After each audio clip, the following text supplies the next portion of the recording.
Thank you sir. ఇక్కడ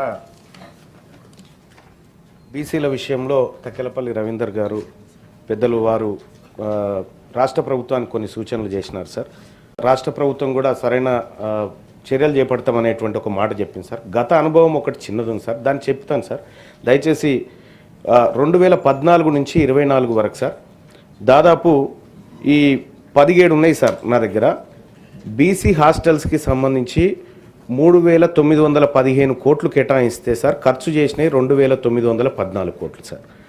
ఇట్లా చెప్పుకుంటూ పోతే ఎంబీసీ కులాలకు 35 కులాల కార్పొరేషన్ 2017లో ఏర్పాటు చేస్తే 3,850 కోట్లు కేటాయించి 19 కోట్లు ఖర్చు పెట్టినారు సార్. గతంలో నాయి బ్రాహ్మణ కార్పొరేషన్కి 760 కోట్లు అని చెప్పి అనౌన్స్మెంట్ చేసి 83 కోట్లు ఖర్చు పెట్టినారు సార్. అందులో కేవలం కరెంటు బిల్లులకు 45 కోట్లు ఖర్చు పెట్టినారు సార్. అలాగే వడ్డెర కార్పొరేషన్కు 70 కోట్లు అని చెప్పి పెట్టినారు సార్. కేవలం 17 కోట్ల రూపాయలు ఖర్చు పెట్టినారు సార్. గతంలో జరిగిన అనుభవం సార్ మాకు. ఇది రిపీట్ కాకుండా ఉండడం కోసం చెప్తున్నటువంటి మాట సార్. సగర కార్పొరేషన్కు 33 కోట్ల 84 లక్షలని పెడితే కేవలం 4 కోట్లు ఖర్చు పెట్టారు సార్. కేవలం జీతభత్యాలకే సార్. ఇది కేవలం ఏది నామకే వాస్తే కార్పొరేషన్లు ఏర్పాటు చేయడం, దానికి నిధులు లేకపోవడం, విధులు లేకపోవడం, దానికి ఒక అటెండరు, ఒక డ్రైవరు, ఒక కారు, ఇంతకే తప్ప కానీ దాని ద్వారా ఏం ఫలితాలు సాధిస్తున్నాం అనేటువంటిది ఇప్పటి వరకు రివ్యూ కూడా జరగలేదు సార్. గత 10 ఏళ్ల అనుభవాన్ని చూసుకుంటే సార్ ఇక్కడ రజక కార్పొరేషన్కు 841 కోట్లు కేటాయించడం గత ప్రభుత్వం చెప్పింది సార్. ఖర్చు పెట్టింది 111 కోట్లు అయితే 75 కోట్ల 80 లక్షలు కేవలం కరెంటు బిల్లులు సార్. ఇంకా రజకులను ఉద్ధరించడానికి ఇక్కడ చేసిన గొప్ప కార్యక్రమాలు ఏం కనిపించట్లేదు సార్. ఇంకా అంతేకాదు సార్, వాల్మీకి బోయలకు 35 కోట్లు ఖర్చు పెడతామని చెప్పి 5.98 కోట్లు ఖర్చు పెట్టారు సార్. ఇక గౌడ కార్పొరేషన్కు 186 కోట్లు ఖర్చు పెడతామని గతంలో చెప్తే కేవలం 18 కోట్లు ఖర్చు పెట్టారు సార్.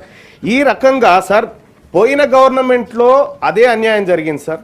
ఈసారి ఉన్నటువంటి కాంగ్రెస్ పార్టీ ప్రభుత్వం దయచేసి 14 to 24 డేటా చెప్తున్నా, అంతకంటే ముందు ఇంకా ఆయన తగ్గతి లేదు. అయితే ఇప్పుడున్నటువంటి ప్రభుత్వానికి నేను చేసేటువంటి సూచన ఏంటంటే సార్, ఏదైనా చెప్తే చేయండి సార్. కేవలం కాగితాలకు పరిమితం అయితే దానివల్ల మా బీసీలకు వచ్చే ప్రయోజనం లేదు.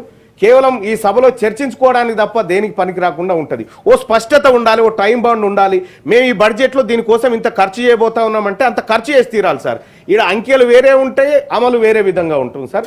దయచేసి రాష్ట్ర ప్రభుత్వానికి నేను రిక్వెస్ట్ చేస్తా ఉన్నా సార్, ఒక నిర్దిష్టమైనటువంటి ప్రణాళిక మీ దగ్గర ఉందా? ఇంత కేటాయింపు జరిగితే ఇంత ఖర్చు చేయబోతున్నాం, ఖర్చు చేయకపోతే ఈ నిధులను వచ్చేసారికి బదలాయించేటువంటి సప్లాన్ విధానం ఏమన్నా మీ దగ్గర ఉందా? దయచేసి ప్రభుత్వాన్ని తమ ద్వారా అడుగుతా ఉన్నాను సార్.